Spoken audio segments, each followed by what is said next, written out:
Hey everybody, this is Benita with Lupus Life, my YouTube channel, brand new YouTube channel, where I want to chronicle the things that I go through or that I have gone through regarding I would say my lupus journey, but it's more of my medical journey itself, with lupus being the primary struggle that I have had. So the purpose of these videos basically is to explain my life and everything that I have gone through, everything that I will anticipate going through as well. And hopefully these videos help other people cope and deal with the things that they're going through in life. And it's not just lupus. It could be any chronic illness. It could be anything that goes on in your life in general. But it's just something that, for me, it's creative therapy, but it could also again be therapy for somebody else. I just want to start off by saying that when I do these videos, I want to remain as raw and uncut as possible, and open and honest and transparent, because I will be doing myself as well as anybody else who watches the videos a disservice in terms of not being honest. Kind of like when you go see the doctor, they want you to tell your history and be honest about your history. That's the only way that they know how to treat you. Um, as far as lupus goes, all my fellow lupus warriors out there know what it is. But for those of you that don't know, or you may have family that's watching this video or something like that and they don't know, basically lupus is an autoimmune disease in which your body attacks the healthy tissues. Um, and lupus, unfortunately, is one of those things where it's very difficult to diagnose, and it can mirror a lot of different things, and it can also attack and affect your entire body. So while I may not necessarily look like I have anything wrong with me, internally my body is fighting a very difficult fight. Um, it is what it is. Unfortunately, it does affect your entire body, even in ways that you wouldn't think. Um, like, say, for instance, Toni Braxton, she has lupus, and it mostly affects her heart. Or, you have Nick Cannon, who has lupus. I have an aunt who has lupus nephritis. And, there are a lot of other people out there who have this issue as well. But again, there are a lot of different forms of lupus, and it can affect, most people in one specific area, or it can affect some people in a lot of different areas. But again, it's very, very, very hard to diagnose. And it usually will typically go undiagnosed for years. I believe they say the average is maybe like 10 years that people go through these symptoms and not know. And again, I could be wrong with that figure, but basically the point is you can have lupus for years and never know, because there are so many different random flares or random symptoms, and you could have one flare today and may not have that same flare again for another 2 to 3 years. But in between time, you can have different flares. So again, it's very hard to diagnose. And with these videos, that you'll see that everything plays a part in my journey. Everything has a either direct effect to my lupus or an adverse effect to my lupus, and it can tie into other aspects, because unfortunately lupus can spawn other autoimmune diseases just the same. For instance, Sjogren's syndrome. I also have Sjogren's syndrome in addition to the lupus, but it just kind of, I say that lupus is the original and then it has remixes, so to speak. But this is my journey. Just start in 96. I was 13, and I remember we had moved back to St. Louis, and I started to have these episodes, if you will, where I would just kind of have these shakes, and to some people it kind of looked like a chill, but those who know me now know what it is, and they can instantly recognize it. So basically, I can just go about my day, and I'm walking along, minding my business. Say, for instance, when I was in high school, I was working at the Palace skating rink, and my now husband, him and a coworker of ours named is James, they saw me walking, and I just kind of, really quick. It looks really weird, but it is what it is. That's what happened. Um, So to kind of press on with that, basically what it was is when I was 13, I got diagnosed with epilepsy. And most people, when they have epilepsy, they develop it in their early teens. They usually grow out of it by the time they're in their late teens, early 20s. Unfortunately, me, I still have them, and to date, I'm 37 years old. Um, but again, that's something that's unfortunate. My dad was in the military, so we moved back to St. Louis from North Carolina. Um, and again, I just developed this epilepsy for some reason. Now, my sister has epilepsy as well, but she has the grand mal seizures. Myself, I have myoclonic jerks or petit mal seizures. So I don't do all the falling out and convulsions or anything like that. It's just a really quick jerk. Sometimes if it happens, it can be a really hard one, and I really feel my body tense up. Once or twice, I may take a tumble or something like that. Well, at least I used to for sure before they were diagnosed. Um, so again, at this point, 13 years old, diagnosed with epilepsy. Um, Fast forward to 2003. I got married to my husband. I was 19, and it was a very, very, very happy time in my life. I was extremely ecstatic. Um, and a couple of years into the marriage, we decided that we wanted to try and have a baby. So we started trying for a couple of years, and in September, I believe it was, in 2006, I got a cold, and I went to the doctor, excuse me, to get some medicine because with my colds, they would just like knock down, drag out. Like I felt like I was in a fight with Mike Tyson and he beat my ass, basically. It was just brutal. So I went to the doctor to try to get some medicine to help combat this cold or whatever, so I thought. And she did a pregnancy test standard before she gives me any medicine, and she comes back and says, "Hey, you're pregnant." I didn't really believe it. I was kind of in shock. So I had her call my husband and tell him. And he was like, "Wow, okay." Because I guess we had been trying for so long, we just didn't think really it would happen.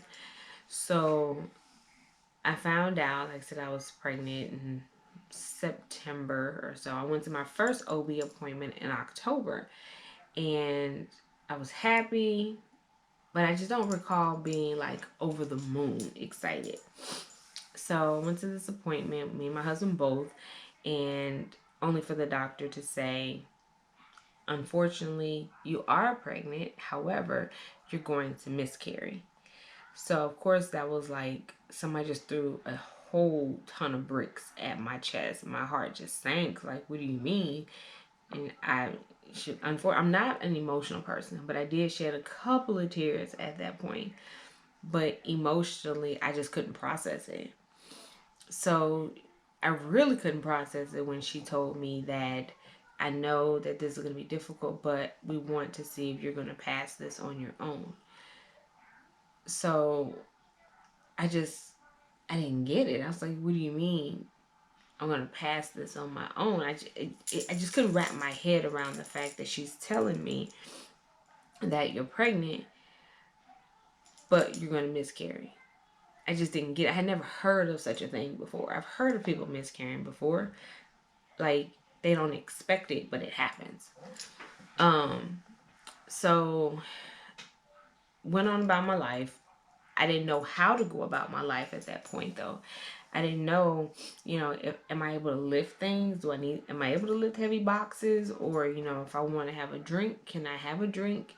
Is she sure that this is what's going to happen? It was almost like walking on eggshells, and it was very hard to know. It's almost like knowing that death is coming. Like, you have an exact date when it's coming, and you just don't know. So in my mind, it was just very difficult. So as I am walking on eggshells throughout my life for like almost 2 months, I'm living like this with the unknown, yet known at the same time, that again, I'm going to miscarry. So ultimately, what happened was we have Christmas breakfast every year at our house. So we got through breakfast just fine. Everything was, I put everything out of my head because I knew that I was scheduled to have the DNC thereafter. So fast forward, we got through Christmas breakfast. We went to my husband's grandmother's house and we had dinner there, no problem. But then I got home and I wasn't feeling right. And I went to the bathroom and it's happening. So this is it. This is game time. I'm having this miscarriage today, Christmas Day of 2006. And my husband gets me to the hospital and I pass it. And again, I think I was in so much shock and I learned how to suppress my feelings to where, like, my way of coping with things, a lot of times is jokes. Sometimes I could be hurting internally and I make a joke to get through it. Sometimes I really do just genuinely think things are funny. But I remember being in the hospital and again, everything was completely surreal to me. And I was making jokes, trying to cope, trying to deal, because I didn't really know how to process any of it. I didn't have anybody that I can really turn to say, hey, can you explain this? Can you tell me just, I didn't have anybody to do that. So again, I was making jokes. I told my husband once I passed it, take a picture of it. I want to see what it looks like. And it's weird, but it's the truth. That's what I did because I didn't know how to deal with it.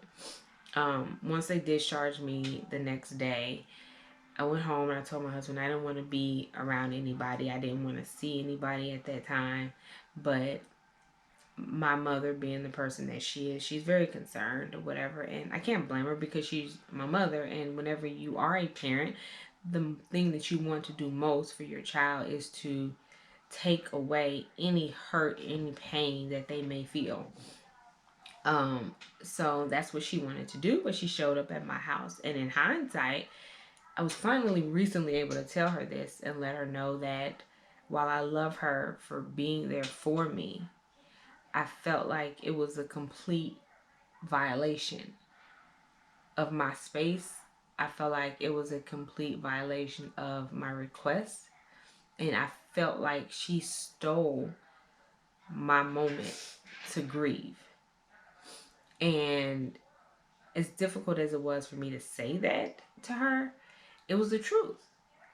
I don't blame her for it. And I've told her this before. I've talked to her about it. And it's like, I don't blame her for anything that she did because I get it. I truly get it. Even though I'm not a very emotional person and I don't know how to, when my daughter cries, I'm looking at her like, I don't really know what you want me to say.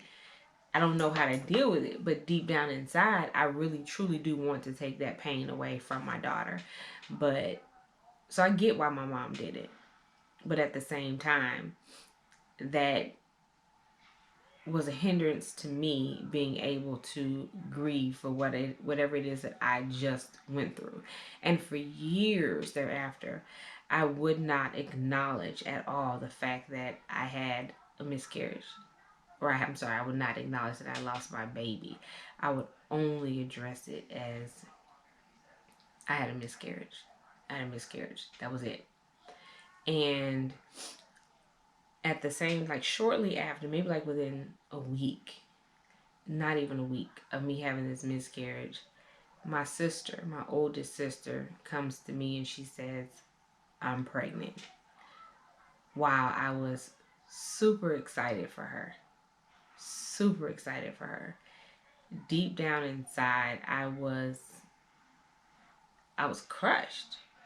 I was truly crushed that my sister got pregnant basically around the time that I was miscarrying. Whether she had Christmas sex, I don't know what she did, but whatever the case may be, she went on to have a very healthy pregnancy. Well, with the exception of her swelling up like, you know, Violet the blueberry from Charlie and the Chocolate Factory or whatever. I was truly happy for her, but again, I couldn't allow myself to be completely overjoyed. I tried my best to put on tears of a clown. I really did. And you know, honestly, in hindsight, even thereafter, I had a very difficult time. Even up until this day, I have a very difficult time dealing with new babies. It's like once they get some weight on them, they start walking around a little bit. That's better. But like small babies, I do not feel comfortable around small children. It's very very weird for me. Um, so fast forward a little bit, 2008, in February 2008, I guess me and my husband got a little happy with the Valentine's Day get down. So I ended up being pregnant, and I was really excited about it. I knew I was pregnant before I even found out that I was pregnant. I just knew deep down in my soul, in which, as opposed to in 2006 when I got pregnant, I didn't know. I really wasn't sure. I wasn't overjoyed about it. Something in me just said something's not right. I just didn't recognize it at the time. But with my daughter, when I got pregnant, again, I was super excited, even though the pregnancy itself was super difficult. Between the first trimester being terrible, losing my color, losing 20 pounds, not being able to hold anything down, to the second trimester being where they found out that she supposedly had all these medical issues and everything like that, heart defects, blah, blah, blah. There was like a month at the end of the second trimester where I had a really good pregnancy. Like, I was like, man, I'm loving it. But third trimester comes along and they discover that my amniotic fluid for some reason is really low. It's like around like a 5. They want it to be minimum an 8. My doctor puts me on complete bed rest from that point on, and my amniotic fluid just kind of fluctuates. The week before I had her, it jumped up to a 9, so I was really excited. And then my second appointment that week went to a 7. I was like, okay, it's higher than, still higher than what it was before I went on bed rest, but it went down to, I'm not sure what's going on. My first appointment of that following week, it was a 5. So they were like, okay, well, it keeps going down. We're not going to wait until Thursday to have your appointment. We want to see you on Wednesday.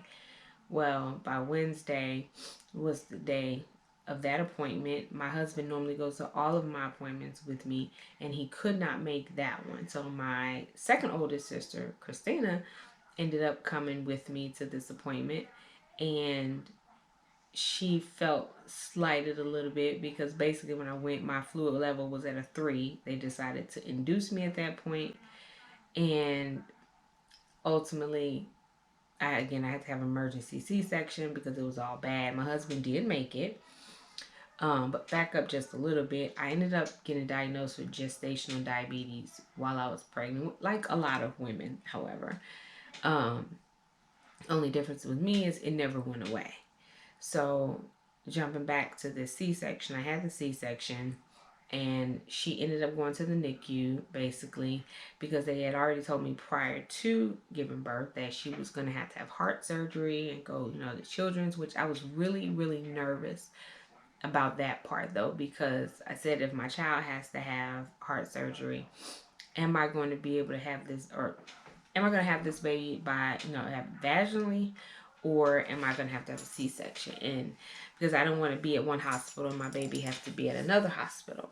At the same time, my dumb self was wondering if I did have it vaginally, because my seizures, my epilepsy can be stress induced. And, giving birth is a very stressful situation. So I was hoping and praying that I did not have a seizure while I'm pushing her out and my body clench up and I break my baby's neck on her way out or whatever. I couldn't fathom it. So I was super nervous about how this baby was going to be delivered. Ultimately, again, I had a emergency C-section. So I didn't have to worry about that, but it all worked out because she was only in the NICU maybe like 45 minutes, and they said she was perfectly healthy. Whatever her heart defect was, it worked itself out. She was good.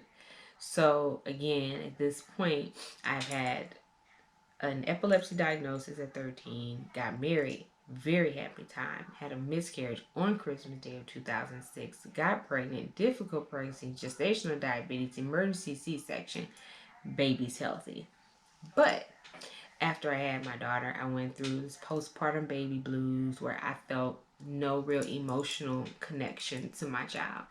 Like my husband, he was working nights at the time and everything, and he's, kind of, as they call it, Jamaican man. All he does is work, work, work, work. He's a great provider. He does what he needs to do for his family, but basically I say that to say it's just me and my daughter most of the time during the day or whatever the case may be. So here she is again. Again, I have this aversion to these infant babies. I'm feeling nervous around them. So it's just me and her, and I have to learn how to deal with her. And there would be days where I just look at my daughter like, I love her. She's beautiful. I just don't feel it.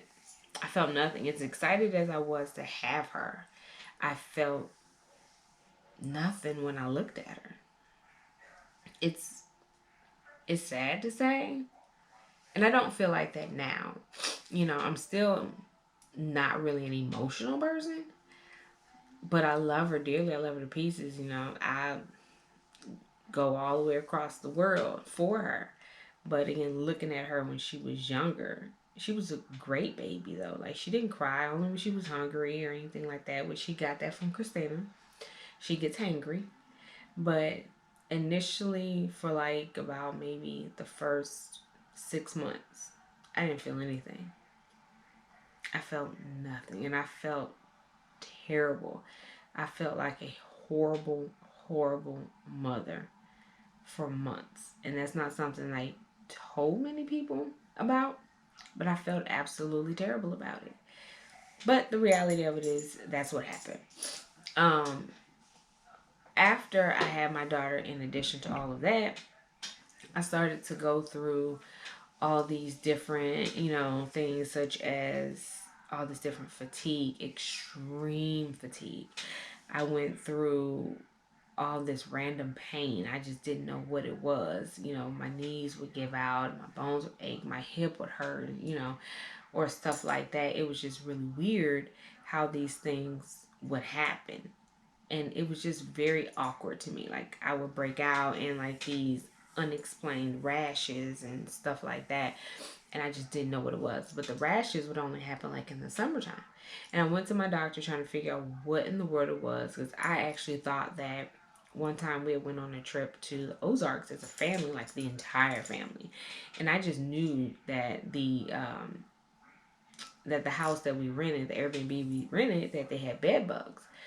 Because I was like, why am I itching? It is like these raised bumps, and they would itch like 1,000 mosquito bites. I don't know what it was, but it was terrible. It was just itch really bad. Random spots. I didn't know what it was. But like I said, in addition to all that, the pain and the fatigue, like what would be normal for most people, like going to the grocery store and running a few errands, that's normal to a lot of people, and they feel fine. I would do that. It takes me 2 to 3 days to recover from that. I would go from having all the energy in the world to having none. I would go from, needing what I would think is like a 20 to 30-minute nap to waking up 8 hours later and feeling the exact same way. Like I just couldn't deal. I would have, again, these colds. Like I would get cold. I get a cold during the wintertime, and it wasn't like I had a simple cold. It was, I just fought Mike Tyson and he knocked my ass out. I couldn't figure out why. Why is it that I would get a cold, but then within 24 hours, I have this severe respiratory infection? And it was like, that was really started the snowball effect that I would be dealing with in terms of before the lupus part, before my diagnosis, I should say. Because again, at the beginning of the video, I state that lupus is very hard to diagnose, and you go through things that don't really seem like they fit anywhere. It's like, why all of a sudden am I getting these colds and it's knocking me out? Because in hindsight, again, I can remember even before I got pregnant in 2006, I got sick, and I was sick maybe like 3 weeks to a month. Come to find out, I had pneumonia and had no idea. My husband can get sick and be good in a couple of days, or the average other person maybe gets sick maybe a week, depends. But I can literally go to bed today and feel perfectly fine. But the next day, it is a complete wrap for me. It is absolutely terrible. But again, just to recap part one of this video: epilepsy, miscarriage, difficult pregnancy, gestational diabetes, emergency C-section, postpartum blues, and a whole plethora of unexplained issues all of a sudden. So again, I don't know what's going on at this point. Can't figure life out. I'm extremely tired. You know, before I had my daughter, I was able to, cook 3 to 4 times a week for my husband. Never ate out or anything like that. It was always a home cooked meal. I would get up every Saturday morning and I would clean up the way my mom taught us back in the day. It was just everything changed. Everything went flip flop. And again, when I got married, it was an extremely happy time for me. Once I had my daughter, life just drastically changed. I would not change having my baby for anything. And if I had to do it again, I would do it all again. Again, with me taking these issues, if it meant that she didn't have to deal with any of it. Even though I had no emotional connection to my child for the first 6 months, I loved her. But life as I knew it prior to having a successful pregnancy was gone. So, again, I know this is just part of what I started to go through, but I hope it helps people understand that even though my story might be a little bit different than yours, just know that everything plays a part. Even when I mentioned that my dad was in the military, he's been in the Marine Corps, we moved from North Carolina, that plays a part in my story. The miscarriage itself plays a part in my story. The epilepsy plays a part in my story. Everything starts to tie together in ways that you would not even think. But it does. So again, this is Benita with Lupus Life. Stay tuned for my next video. I'll try to post one maybe once a week. As you can see, I have a lot to tell, so I have to try to break everything up. But again, to all my lupus warriors out there and anybody else that's dealing with an issue or especially a chronic illness, you are not alone. Just know that there's somebody else out there that's going through what you go through or something similar. I had to learn that the hard way. It took me a very long time to figure that out. But just so you know, till next time.